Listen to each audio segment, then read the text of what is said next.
Awakening is your funeral while you're still breathing. You watch your roles burn, your masks melt, your attachments beg for mercy. There is no mercy. Anyone seeking comfort is not seeking truth. They are merely looking to sleep better inside the prison. You come to me asking for golden keys, but you still want the bars there, decorated with flowers. I do not offer flowers for your cell. I offer dynamite. Look closely. All your desires, all your ambitions, all your certainties, they are nothing but walls of the same prison. You say, I want to be free. But you want to be free inside that which keeps you enslaved. You want freedom in your relationship, freedom in your career, freedom in your religion. But who told you freedom is compatible with all that? Freedom is wild. It does not adjust to your comfort. It does not negotiate with your ego. It does not respect your conditions. It makes no deals with your cowardice. That is why awakening is brutal. I did not come here to convince you. I am not here to deliver speeches to convert you into a disciple. Disciples are usually lazy. They hang the master's portrait on the wall, bow down to it, but never face the knife the master points at the center of their lie. If you truly want to awaken, you must die as the one you think you are. This is not poetry, it is a fact. You will have to sit in the front row and watch everything you have built fall apart, and you will not be allowed to weep for it. Are you ready to lose everything? Your reputation, your image, your dearest beliefs? If you are not, leave now. I do not want crowds. I want a single man or woman alive enough to allow themselves to be destroyed. Yes, destroyed. Because truth does not build. Truth destroys the false. And after that destruction, what is not built, what is, shines silently. You will not have words for it. You will not be able to prove it to anyone. You cannot turn it into status. This is my invitation. Come, but come ready to be stripped, torn apart, exposed. Come ready to watch your gods die. Come ready to face the fear you have been avoiding for lifetimes. If you cannot, it is all right. Keep praying, keep wishing, keep sleeping. But do not say later that I did not offer you the open door. They told you awakening is bliss. They lied. Awakening is not a sunrise, it is an execution. You keep waiting for the light, but first you must endure the burning. You keep asking for rebirth, but you do not want to die. How will there be newness if the old corpse of you still occupies the seat? The truth is this: if you want real freedom, you must taste death while your lungs still breathe. It is not the body that dies, it is everything that clings to it. Your stories, your memories, your labels, your special status, your dreams of becoming someone important. People celebrate spiritual awakening like a festival. They read books, attend gatherings, chant beautiful words, but they never ask who is celebrating. The same mind that fears its own absence wants to decorate its cage with flowers of enlightenment. No, this is not how it works. Liberation does not decorate the prison, it demolishes it brick by brick, lie by lie. And that demolition is violent. It must be violent because your resistance is violent too. Look within. Are you willing to die every moment to see your precious identities dissolve under the fierce sun of clarity? Or will you fight to keep your stories alive? The mind wants continuity. It wants tomorrow to look like today. It wants identity to outlive every question. It wants a name that cannot be erased. But what is a name if not a gravestone you carry around your neck? So I ask you, do you really want truth? If yes, prepare for mourning. Mourn your past, your pride, your illusions of love and morality. Let them burn in silence. And when the smoke rises, do not cling to the ashes. Let the wind take them. Let the wind remind you that you are not the ashes. You are not even the one who burns. You are that which remains when there is nothing left to burn. This is death while alive, a funeral you watch with open eyes, a fire you do not put out, a freedom you do not control. It is the only death that liberates, and the only life worth living. You have been fed a lie since childhood, that love is sweet, soft, a balm for your wounds. But real love is not a comforter, it is a wildfire. It does not heal your wounds, it burns away the very one who keeps getting wounded. You ask for love like you ask for shelter from the storm, but true love is the storm. It arrives uninvited. It does not care about your plans, your securities, your neat little relationships built on contracts and fears. It does not protect your image. It tears it apart, exposing you to yourself. You want love to be gentle, to understand you, to forgive you endlessly. But real love does not forgive, it finishes. It finishes the lie you keep repeating, that you are incomplete, that you need another to make you whole, that you can possess or be possessed. Look honestly. Is it really love you want, or is it an insurance against your loneliness? You cling to someone and call it love, but it is fear in disguise. You trade your freedom for security and call it devotion. I am not interested in that kind of love. That is just mutual bondage. I am interested in the love that scorches, the love that makes you incapable of belonging to anyone, including yourself. The love that leaves you so naked you can no longer hide behind your name, your promises, your roles. You say, I want to love truly. Then prepare to die truly, because real love kills the lover. It wipes out the one who wants to own, to merge, to cling, to please. Real love is ruthless with the ego. So, when you feel that fire inside you, don't rush to name it. Don't rush to tame it. Let it burn. Let it consume the false, the needy, the half-hearted parts of you. Only then something real remains. Understand this well. Love is not a feeling to be preserved. It is a flame to be surrendered to. And if you allow it, you will not be left with a lover. You will be left with love itself, pure, unattached, fierce. That is the fire called love. May you have the courage to stand inside it without running away. You may think you don't worship idols, that you are too modern, too rational to bow to statues or ancient myths. But look closer. Your gods are alive and well. They just wear different clothes now. Your God is your career, the false promise that status will make you real. Your God is your family name, the illusion that blood can make you whole. Your God is romance, the hope that another's body will rescue you from your loneliness. Your God is the idea of progress, the lie that tomorrow will save you from the emptiness you carry today. Your God is your mind, the little voice that keeps you busy with petty goals so you never look at what you really are. You kneel before these gods every day.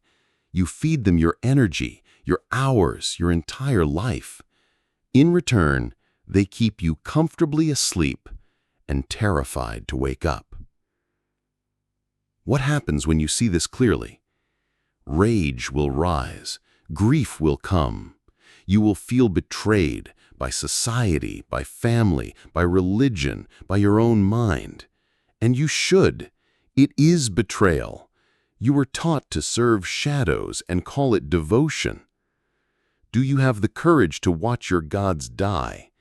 It will not be polite. There is no ceremony for this.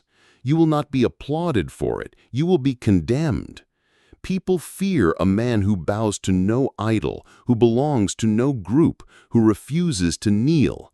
They will call him arrogant, faithless, dangerous, and he is. He is dangerous to everything false. This is the test. Can you stand alone when your gods crumble? When the temple collapses, will you rush to build another? Or will you stay in the ruins and look at the empty sky above your head? Freedom is not found in trading one god for another. It is found in seeing that you do not need any. The moment you stop worshiping shadows, something vast appears. But it has no name, no scripture, no priest to bless it. It cannot be bought or taught. It simply is. So watch your gods burn. Grieve if you must, but do not rebuild their altars. Stand empty, stand without an idol, stand where no prayer is needed, because there is no separation left to pray away. The ego is not your enemy. It is your child, foolish, frightened, loud. It keeps shouting so it doesn't have to listen. It keeps planning so it doesn't have to look. It keeps pretending so it doesn't have to see its own emptiness. You blame the world for your restlessness, but the world is only the playground where your ego acts out its little dramas. It wants to be seen, loved, recognized, yet it trembles at the thought of being truly known. Look at the games it plays. It calls its ambitions noble. It dresses up its greed as providing for the family. It paints its fears as practical concerns. It calls its insecurities goals. It is clever, but it is not wise. You keep asking for peace while feeding the one thing that can never be peaceful, your ego. You want enlightenment for your ego? That is like giving fire to the wind, hoping it will settle down. Understand this. The ego cannot be fixed. It cannot be trained into freedom. You can polish it, educate it, make it sophisticated, but it remains a beggar pretending to be a king. It lives on comparison, always smaller or bigger than someone else. It feeds on conflict, needing someone to defeat, someone to envy, someone to impress. It wears masks, spiritual masks, moral masks, humble masks. But beneath them all, it is terrified that you will see there is nothing there. So, what to do with this foolish ego? Do not fight it, see it. Do not decorate it, expose it. Let it stand naked in the sun of awareness. Do not reward it with your seriousness. Watch its tricks with a smile. That is your only power. When you see the ego clearly, it starts to lose its grip. It does not vanish, it is a function of survival, but it loses the throne. It becomes a tool, not a tyrant. Remember, you are not here to kill the ego, you're here to stop mistaking yourself for it. Let it play its noisy games in the market, but do not invite it into the sacred center of your being. Freedom is not an ego improvement project. Freedom is the recognition that you were never the ego in the first place. Hope is the most elegant prison. It is the perfume you spray on your despair so you can bear its stink a little longer. It is the lullaby that keeps you dreaming when life is asking you to wake up. You cling to hope because you do not want to see the reality of what you are. Hope says, tomorrow will fix it. Tomorrow will save me. Tomorrow I will be ready. And so, today is wasted, again and again. Hope is not courage, it is postponement. It is the subtle voice that says, not now. It gives you permission to remain what you are while believing you are on your way to something higher. It is an escape disguised as a promise. The spiritual market thrives on hope. Gurus sell you visions of a better self, better karma, better heavens. Religions promise rewards after death if you obey now. Politicians promise a golden future if you suffer quietly today. Lovers promise eternal happiness if you tolerate their lies for a little longer. Hope keeps you domesticated. A hopeful mind is never rebellious. It endures misery silently because it believes in the compensation waiting just around the corner. This is how entire societies sleepwalk for centuries. They are drugged by hope. What if you drop hope right now? What if you accept that tomorrow will not save you? What if you see that you have nowhere to go, no higher version to become, no final rescue waiting for you? What remains then? Silence, clarity, a seeing that needs no promise. This does not mean you become cynical. Cynicism is just disappointed hope. I do not want you to replace hope with bitterness. I want you to stand without either. No hope, no despair, just reality, naked. The end of hope is the beginning of living. Only when you stop postponing freedom for an imaginary tomorrow do you realize it is available now, in this breath, in this seeing, in this very death of your illusions. Drink this bitter truth. Hope is sweet poison. It keeps you comfortably asleep in a burning house. Let it go. Let the house burn if it must. At least you will be awake enough to walk out. The world worships becoming. From the first day you are born, you are told you are not enough. You must become something, something more, something better, something acceptable. So you run. From school to job, from job to promotion, from one relationship to another, from one identity to the next, always running, and always convinced that this run has meaning, that the finish line will make you whole. But tell me, when did becoming ever end in being? You became educated. Did you become wise? You became wealthy. Did you become fulfilled? You became respected. Did you become free? The truth is brutal. Becoming is endless. It is the treadmill your mind keeps you on so you never have to see the stillness of your own being. If you stop becoming, what remains? A naked silence you have never dared to face. Becoming is the lie that says you are not already whole. The lie is profitable. Entire industries thrive on your sense of lack.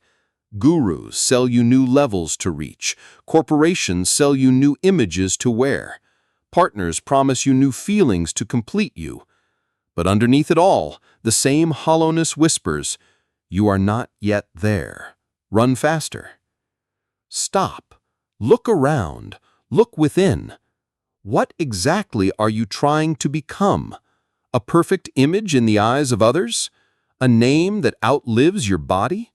A saint decorated with spiritual medals? All of this is just decoration for a corpse, and you know it. Real freedom is the end of becoming. It is not stagnation. It is rest in your natural state. It is not passivity. It is action without self-deception. It is doing what needs to be done, not to become someone, but because life flows through you when there is no one left to protect. Becoming is effort. Being is ease. Becoming is noise. Being is silence. Becoming is bondage. Being is freedom.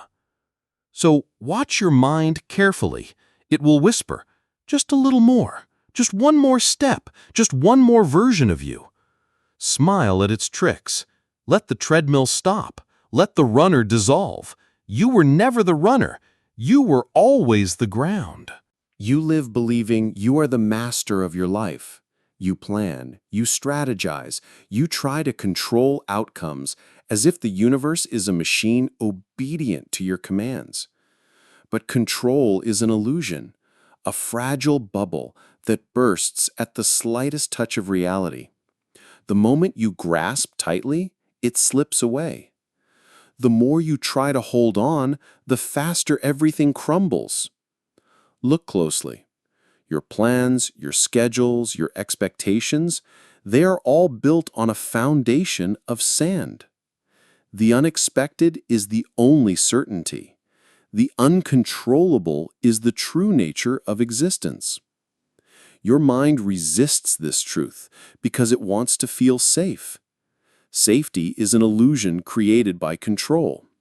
Without control, the ego trembles, the heart panics, and the whole self feels lost. But freedom is found not in controlling life, but in surrendering to it. Not in mastering the waves, but in learning to float. When you let go of control, you stop fighting reality. You stop resisting what is. You accept the flow, the unpredictability, the chaos, and in that acceptance, peace arises. This does not mean passivity or laziness. It means clarity, knowing what can be acted upon and what must be surrendered. The wise do not build walls around themselves to keep life out. They build bridges to life as it is.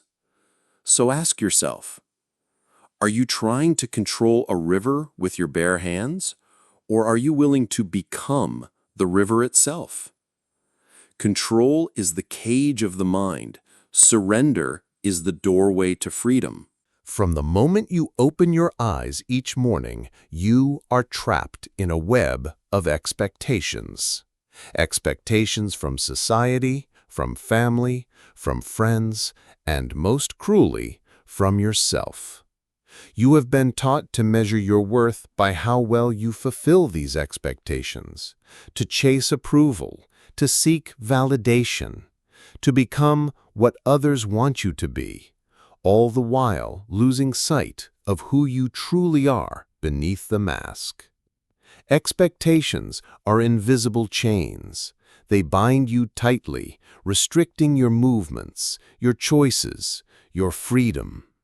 You live in fear of disappointing others, forgetting that the deepest disappointment comes from betraying your own soul. The mind clings to expectations because they give a false sense of certainty in an uncertain world. But this certainty is an illusion, a fragile construct that collapses the moment reality shifts. When expectations are broken, pain arises. You suffer not because reality changed, but because your grip on how things should be is shattered. Look honestly. Are you living your life for yourself or for the approval of others? Are you acting from your true desire or from a script written by invisible hands? Freedom is found when you stop trying to meet expectations, when you stop being a prisoner of the shoulds and musts. This is not rebellion for the sake of rebellion.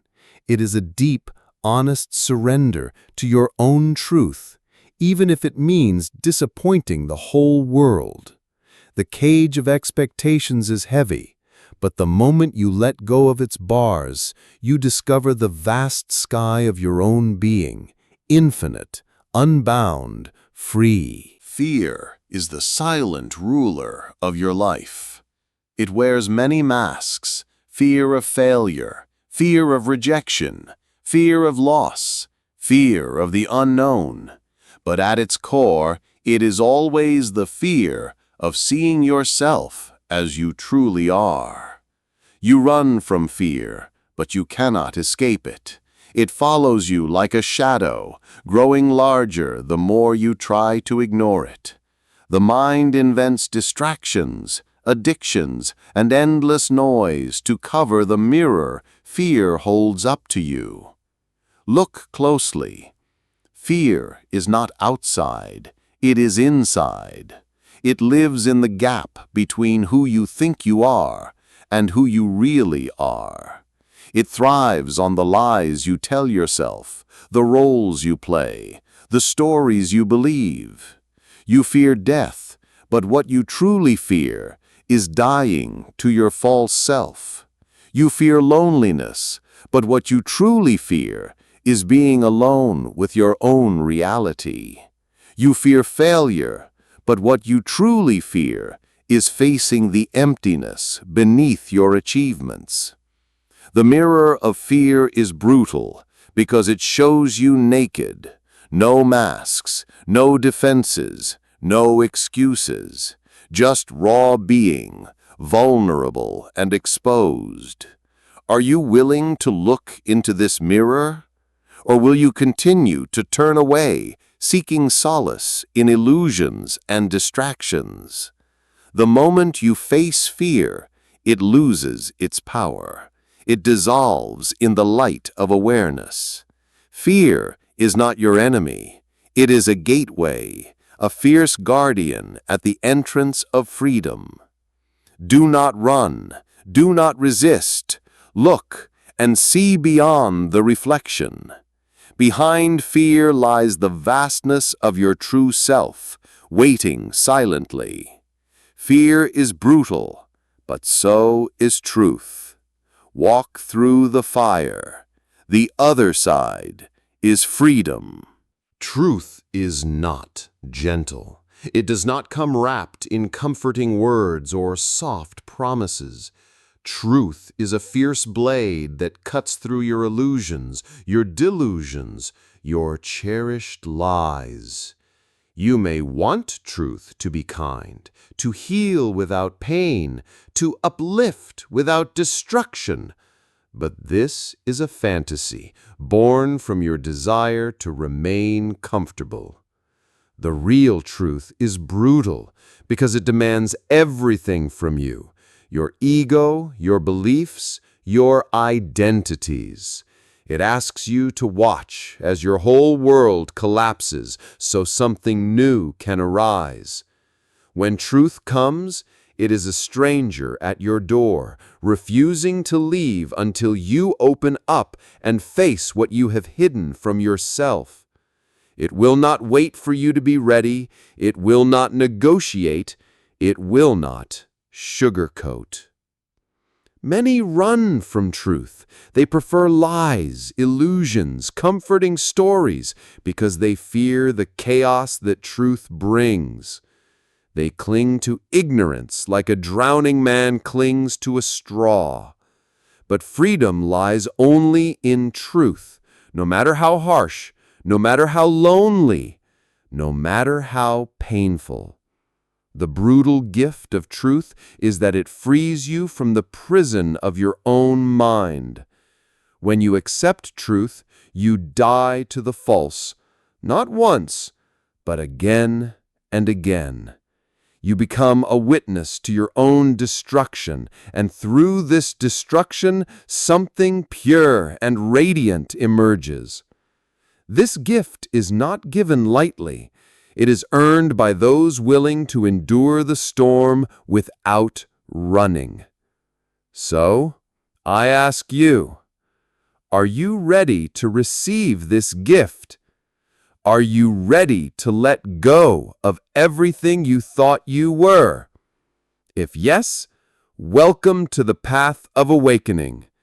If no, stay where you are, but do not say you were not warned.